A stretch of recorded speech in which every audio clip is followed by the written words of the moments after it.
Delhi ஹைகோர்ட்ல Rash versus Natco pharma வந்து ரிசிதிபாம் அப்படிங்கிற ஒரு மஸ்குலர் டிஸ்ட்ராஃபி ட்ரக்குக்கு பேட்டன்ட் டிஸ்அலோவ் ஆயிடுச்சு. அதாவது நாட்கோ ஃபார்மா தயார் பண்ணி விற்கலாம்னு சொல்லிட்டாங்க.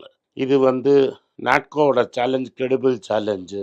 ரிசிதிபாம் தான் ஒரே ட்ரீட்மெண்ட் ஸ்பைனல் மஸ்குலர் அட்ராஃபிக்கு. அது ரொம்ப காஸ்ட்லி. அதனால எவிர்சிதி அப்படிங்கிறது ரொம்ப காஸ்ட்லி. அதனால நாட்கோட லோவர் காஸ்ட் ஆல்டர்னேட்டிவா உள்ள விடணும் அப்படின்னு சொல்லிட்டாங்க.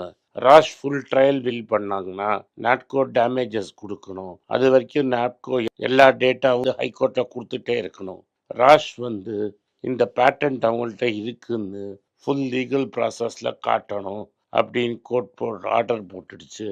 நாட்கோ இந்த ப்ராடக்டை தயாரிக்கலாம்னு. இதை தான் நான் முன்னாடியே சொல்லிட்டு இருந்தேன். நாட்கோ வந்து இது மாதிரி challenge and on the line ஆடுற கம்பெனி.